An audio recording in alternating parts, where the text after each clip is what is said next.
All right, ready? All right. Shut up now. Not gonna talk about dinner. So first things first, how are you? I'm really good, thanks. I'm good. It's good to hear. So before we get into the record, I'd like to jump back to the beginning. And now I heard the story of how you kind of started making music in one day and you kind of released it the next day. What role did music play before that day?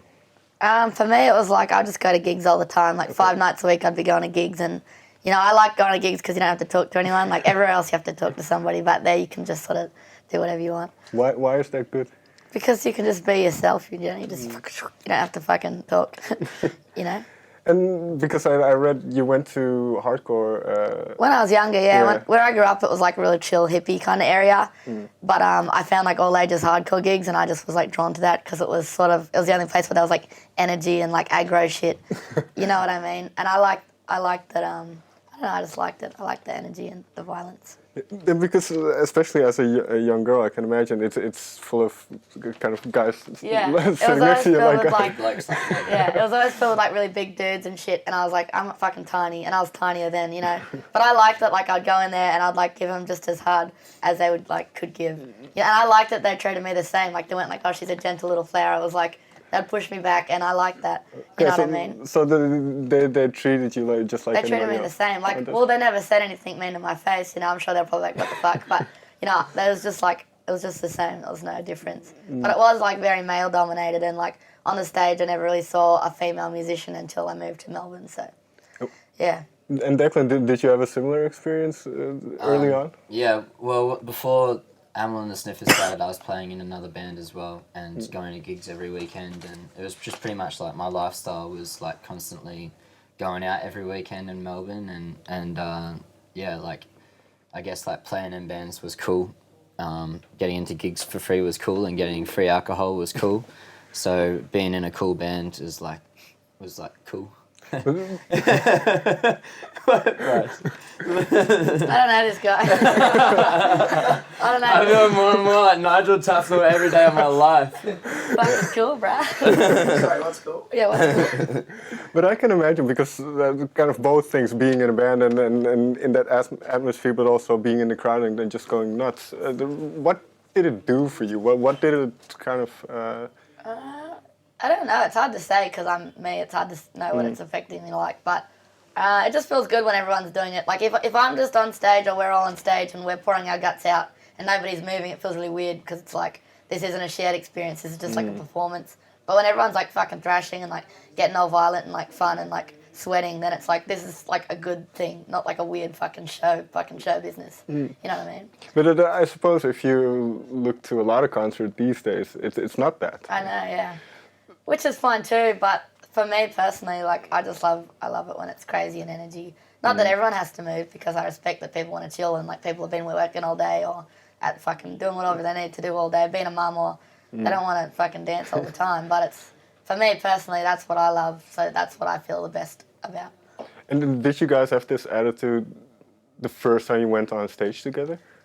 It's always different because it's hard to say. Like the first time I went on stage, it was like a 10-minute set. Okay. And I mean, it was definitely rowdy. Like I remember there's this dude called Fuzzsucker. He's like one of my favourite performers. He's just this dude, and he has like a fucking electronic thing, and he just like goes crazy. And I remember seeing him, and I was like, that guy's sick.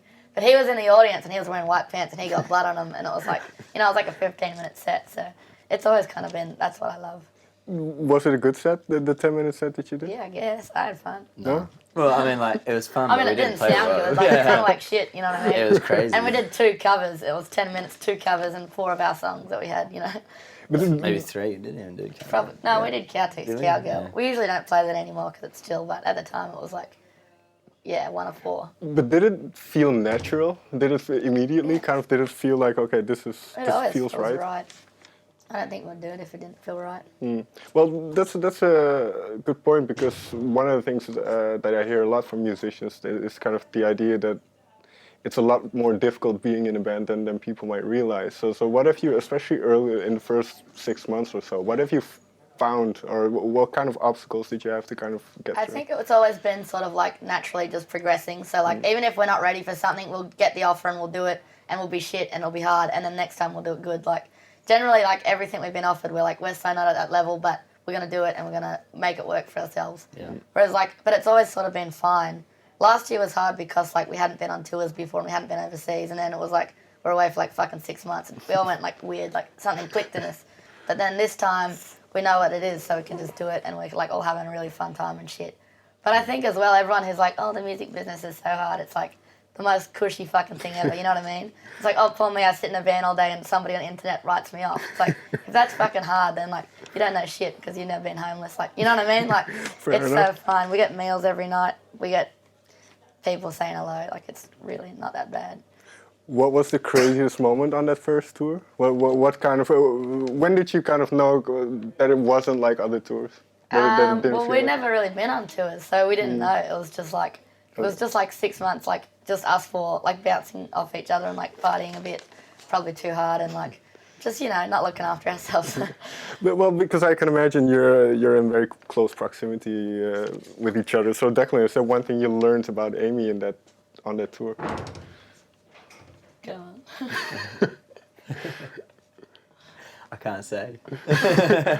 Let's try the other way around. Is there one thing you've learned about Declan?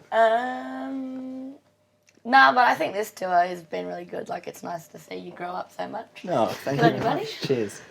I just learnt that you don't want to get on Amy's bad side. Yeah.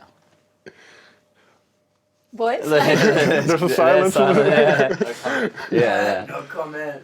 Well, this kind of, I don't know for sure if it ties in with what I wanted to ask as well, but I read somewhere that, Amy, you said that you're quite professionally minded. You do take things very seriously. So. I do. I like the business side of things. Like, I like being in control of things, and like, it's so easy to get represented wrong that if, we got labels now and stuff, and like we got managers, and it's like if I just handed over everything to them, I'd end up like Katy Perry or some shit, you know what I mean? Well, probably not, but I like to be in control, and I like to, it's me who's being represented. If it's represented wrong, then that's my fucking life, you know what I mean?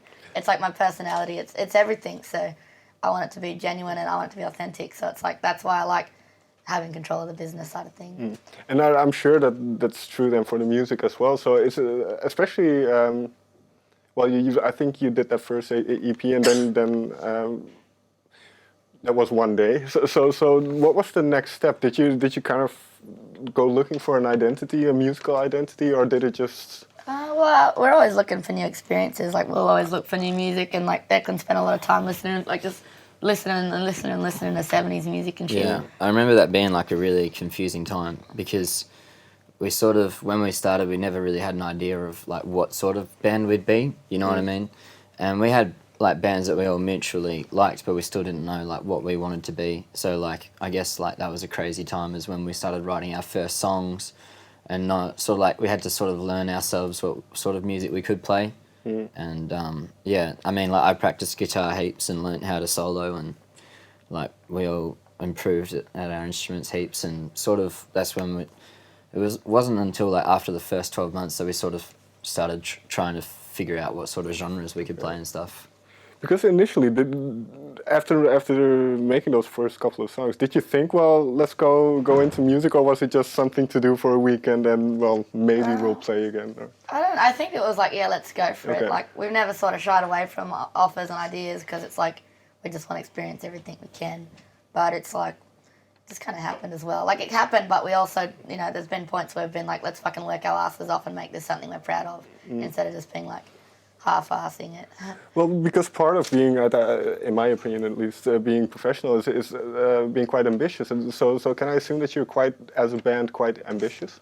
I'd say like definitely. Yeah. I mean, me personally, I worked really, really hard on like learning to play guitar like the way that I do, because I was like shocking. I was like absolutely shocking, and like people were coming to the gigs and I felt like I didn't really deserve to be performing to them because I thought I was like that bad at guitar. So I practiced guitar and that ambition and sort of took it that way, I guess. And then, I mean, like we've like made a lot of sacrifices as well to be able to like get overseas and sort of make it a thing. So I'd say we're all like really ambitious. Yeah.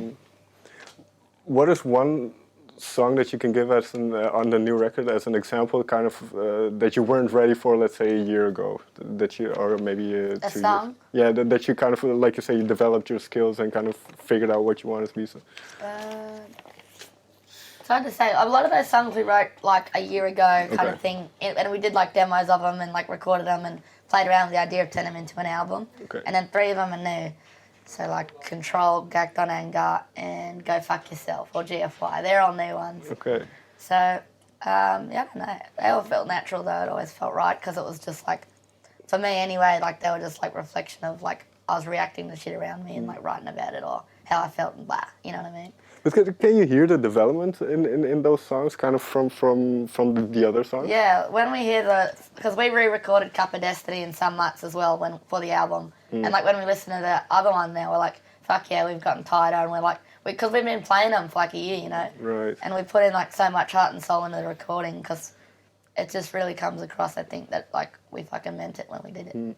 So you say you started, or you wrote a lot of it about a year ago. What was the mindset of the band when you started writing? What was kind of the atmosphere or the Well, like we wrote like we sort of wrote most of the album in the garage of the place where me and Gus lived, and I don't know, weren't we just like desperate for songs or something? I was just thinking, I was like, because Declan just did his hair yesterday, and I was thinking like, he's done this one video interview, and now it's gonna be like solidified in time. This is going to be your look for the... Yeah, I mean that's Not that I it looks guess. bad. I was just thinking it's funny. Like a day ago, it didn't exist. Yeah, photo shoots as well today, so yeah. It's pretty funny.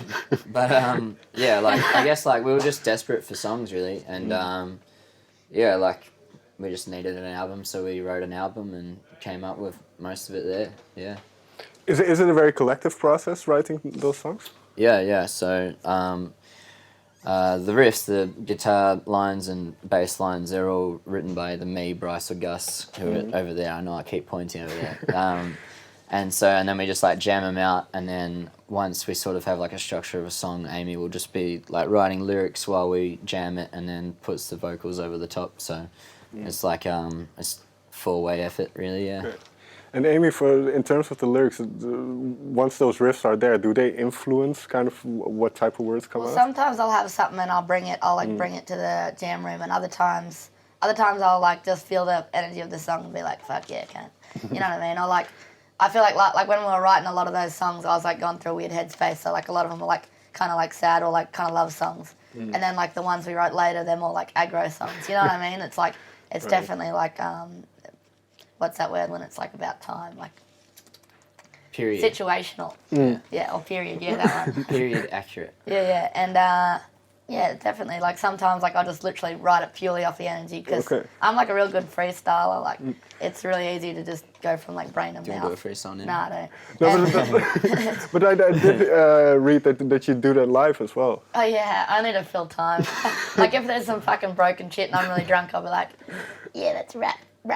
You know, But I'm like, is it then just stream of consciousness? Is that kind of how it works? pretty much, yeah. Just like brain vomit, but it usually turns out pretty good. But Not to toot my own fucking horn, but back me up. Go on. What? You want me to do a beat? No, I'm saying tell them I'm good. Oh yeah, no, she's really good. The first time I heard Amy freestyle, like we were in the smokers area, this nightclub, and we were all just like wasted, and for a laugh we were like, oh, let's all freestyle. Like, of course we were gonna be terrible. We were terrible, and then like Amy came in last, and I don't even think she'd been drinking or anything. She was just there. There's a little fucking blonde freestyling kid in the smokers area, and it's just like oof doof doof doof doof, and everyone was just like, what the fuck? And it was like, you didn't have to do that and just make everyone look ridiculous, and that's when. But when we're writing the songs, it's a lot like that. Like that seems to work best for me, and then I can go back and like make it sound better. when you go back, do you kind of figure out what you were talking about as well? Yeah, a little bit. Like it's sort of like, oh, that makes sense. I know why I said that. Or like even I'll listen back to a song like 6 months later, and I'll be like, oh yeah, that's what I was trying to say. It's like past me trying to tell future me what to do. Because one thing, this is kind of inherent in punk music in general, but the catharsis of it, it must be quite a release to. What is catharsis?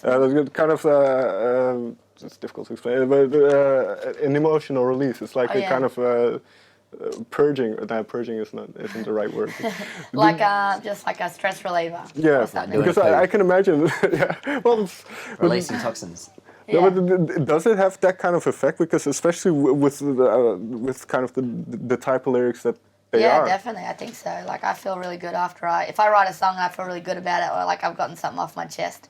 Not that they're like deeply like emotional or like deeply like political, but it always feels good just to scream and shit. You know what I mean? Or like after a gig, if I'm not on tour, I get so aggro because like it's so good to like release that and get all sweaty and like yell and just like rage. Because I said it before that like usually in life you're not allowed to like be angry or like be skits because you know you'll get arrested or like someone will get mad at you. But I feel like there's like few places like venues and sports and like boxing that you can actually be the psycho and it's like this accepted, celebrated thing. But like generally in life it's not. So if I'm not on tour, I get real like weird because you gotta act like a human. But I find that a very interesting point because is that what kind of this band is for you then? Kind of the At the moment it is. At the start I didn't realise it was, but maybe it was. At the start it was fun. And like right now it's still fun and like just fucking around and like having socialising and shit. But I mean, it is definitely that right now. But it'll dip in and out. That's just how I am in this moment.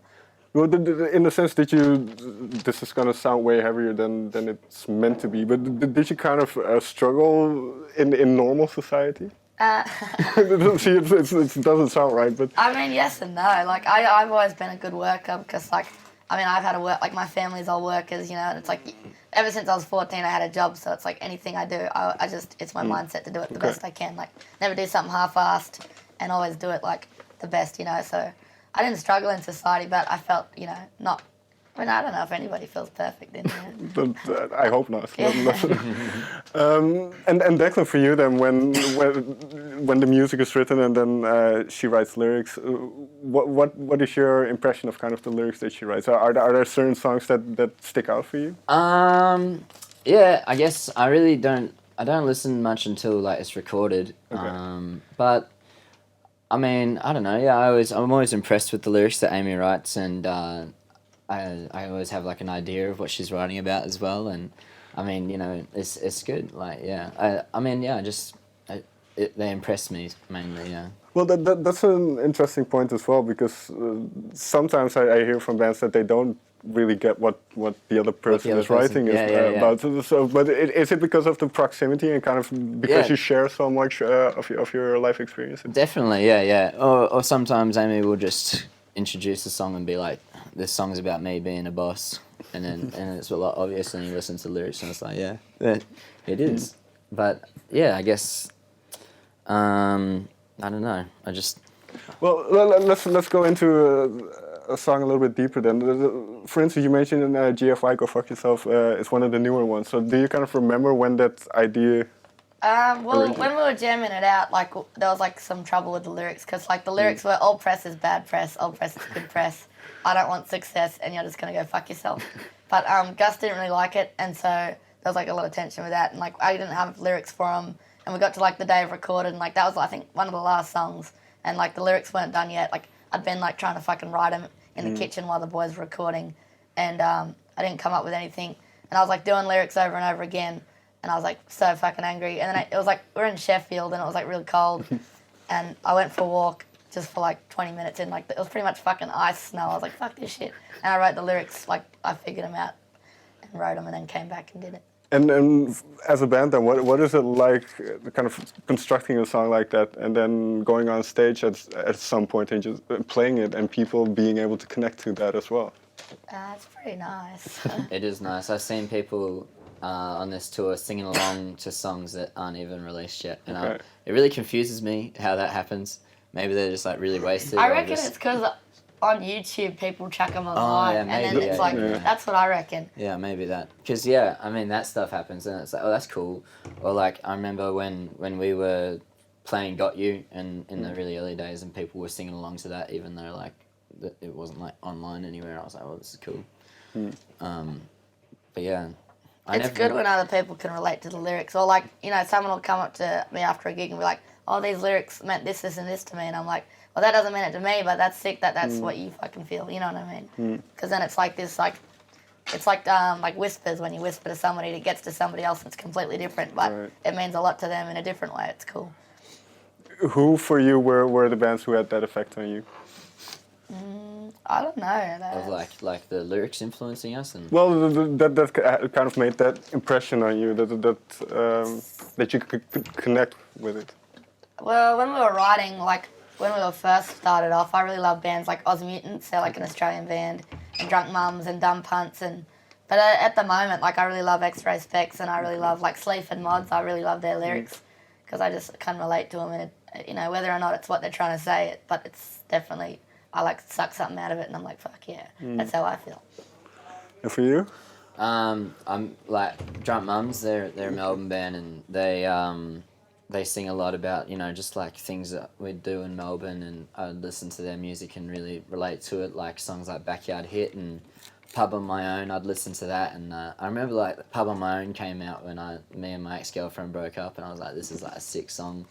So yeah, Drunk Mums is that for me, like the good comment of the Melbourne culture that I was in. I think Cosmic Psychos was something for everyone as well. All of us probably pulled some stuff out of that. And even thinking about it, it's like even if it wasn't relatable, it was like something you wanted to aspire to be like, or like you just felt, it felt at home or some shit. Because is there? I've never been to Melbourne, but is there a good community of musicians? Kind of. Yeah, definitely. There's like a bunch of different groups of people, and everyone tries to support everybody else, I think, and it's just fucking chill, like, you know what I mean? And just even like people who aren't even musicians, just like the support of like, venues and patrons and, just the broader community as well as like really understanding of Melbourne's great like scene. And there's like good like council and government like heritage stuff for venues and grants and stuff come for venues all the time. So People are really smart too, like they really care about the minorities and shit, which is, I grew up in the country and you didn't see a lot of that in the music scene, but then you come to Melbourne and they're like trying to get more women on stage and like people of colour and stuff, so it's like, fuck yeah. It's cool to see, it's like inspiring. Oh, that's very good. That's very good to hear. Finally, then, the debut album is going to be released in about a month's time, I May think. 24, yeah. Yeah. How important is a debut album? I don't want to talk about that. I hope it's not career defining. I think if you only put out one or two, it could be important. Like if this is how it ends up being our only album, then it's important. But if we do more, I don't know, it could get shitter or it could get better. But put it this way, no one listens to King Gizzard's debut album. Whoa. I'm just kidding. I'm just being silly. I'm being silly. It's a joke. Yeah. Well, let me ask it a little bit differently then. What do you want people to hear when they put on your album? I think the first two EPs we put out are very chill, and I like not chill, like they're still pretty garagey and like rocky or whatever. But for some reason, this album I really want it to be more like punchy, like I want it to be more like fucking. When you listen to it, you can imagine people like stage diving and like. I think we're really like. I like that we're a live band, and I hope people can hear that in the song, or I hope they can tell that it's honest. That's what I want. Is that kind of this sounds a bit silly, I suppose, but it's kind of making an album the reason to the kind of finding a reason to go and play. Pretty much, like it's the same way with our first couple of all our recordings are pretty much just so we can keep playing. Like we've always written songs because it was like, oh, our set's only 10 minutes, we need to get it to 20 minutes, or like our set's 20 minutes, we need to get it 40 minutes, or we've already played these songs everywhere, we need to play new ones because people get bored and then we can't keep playing. I think that's like always sort of been the first driving factor rather than anything else. Final question, and this might be impossible to put into words, but what is the feeling like going on stage? I think it's awesome. It's so cool. It just feels normal. Like when I used to work at the deli, it was the same as when I slice Devon, slice ham, get on stage. Sometimes Cook a chicken, get on stage. Like it's just. Sometimes you feel like you've kicked a goal, and then sometimes you'll be on stage and you'll be like thinking about like that time 2 years ago when you had like a really bad cheese or something, and you're just like, and then you like look up and you realize there's like people there, and you're like, oh shit, what the fuck? Can everyone tell that I'm thinking about cheese right now? Yeah. Yeah. But it's like you're the most present and then the least present at the same time. You know what I mean? You're like, fuck, I'm here, but then you're like, I'm nowhere. It It's reminds fun me- as well when it's fucking, you know, it's just good. It's shit. It reminds me of what I hear race car drivers say. What driving a race car is like. They're like on the edge of. Well, I mean that actually it sounds like a massive exaggeration, but like they're on the edge of death, but like they're just like super calm. You know what I mean? It's weird. It's just like there's like lots of energy and adrenaline going, but also at the same time you can be really like just thinking in your head, in the zone, going through the paces. Yeah. Okay. Thank you very much for your time. Thank you so Thank much. you. Cheers.